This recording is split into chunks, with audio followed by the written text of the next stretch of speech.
So the first thing that we need to do here is create a color theme. Now, ideally, you'll be working with a company or an organization that has at least a logo or some type of marketing material that you can pull at least two colors from. From there, you'll be able to build out a theme based on those two colors. Now, if they don't have any of those things, it's completely up to you, and it's all on your shoulders to come up with the right colors. But in this case, you'll notice I have this document called colors.jpg. I have this blue and this gray color value. You don't necessarily need to open this document inside of Photoshop, but instead what I want you to do is come out to the web and come over to that Kuler website. And ideally, you'll log into this website using your Adobe ID. The next thing that you want to do is come over here and click on this little camera icon. This gives you the ability to upload an image. At this point, you want to come over to your exercise files that you downloaded from our site and find a file called colors.jpg. With that selected, you can click Open, and you'll notice that image loads into the Kuler application. So what we're building down here is a theme, and what I'd like to do is get this blue and gray color values here in the center of the theme. So I'm just going to move all of these little droppers over here into the white section. The blue's placed properly for the most part, but then what you want to do is start moving these droppers on top of the gray so they're side by side. And maybe I want the blue to be over here, so I'm going to switch the position of these. There we go. So I can build out a couple different blue values and one more gray value. But at this point, this is essentially going to be our base theme. We do want to customize it. We can customize it by coming over here and clicking on this color wheel. When you do that, you can see the color wheel, and when you click on one of these swatches, the corresponding marker within the color wheel will be highlighted. So it's a little difficult, but if I come over here and click on this swatch, you'll notice this marker becomes selected. And what I'd like to do is select another gray value. So if I click and drag this closer to the existing gray value, you'll notice it's being updated. Now I'm in the blue area, which I think is probably okay. If not, you'd want to move it over here to the right a little bit until you get the gray color that you're looking for. Now, if you're not getting the color that you're looking for, you can always make modifications by dragging these sliders around. So if I click and drag this to the left and drag this to the left, I'm introducing more blues. So now we have a grayer blue color here. Then I'm going to come over here and select this swatch, and I simply want this to be more gray as well.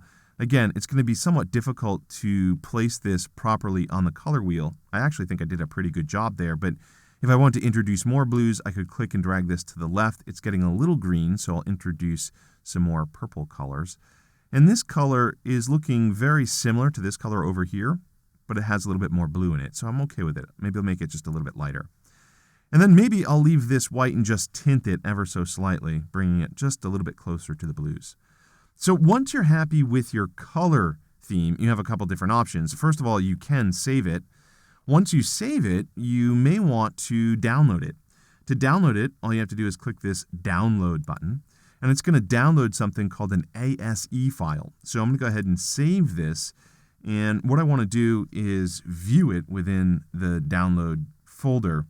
And in this case, I'm going to move it. So I don't want it in this downloads folder, so I'm going to go ahead and minimize the browser. I'll minimize Photoshop, and here on the Windows side, you can't just click and drag it out of this area.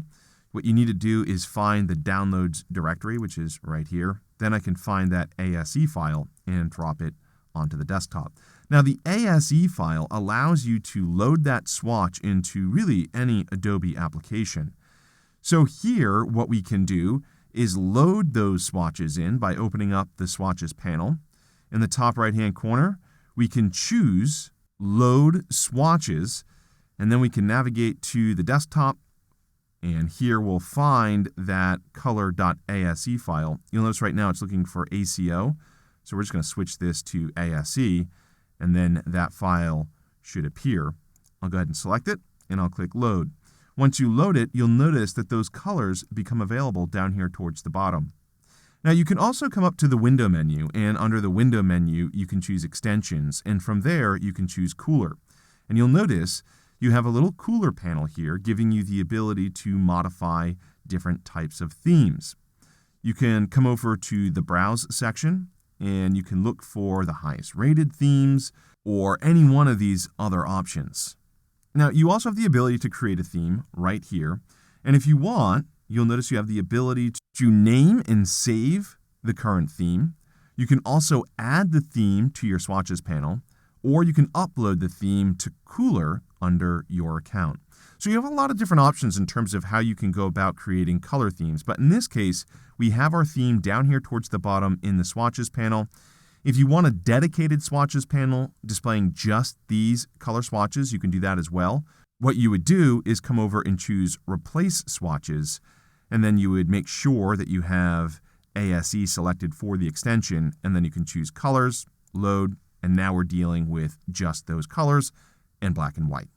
So we have our color theme in place. What we want to do in the next video is figure out the typefaces we want to use for the mockup.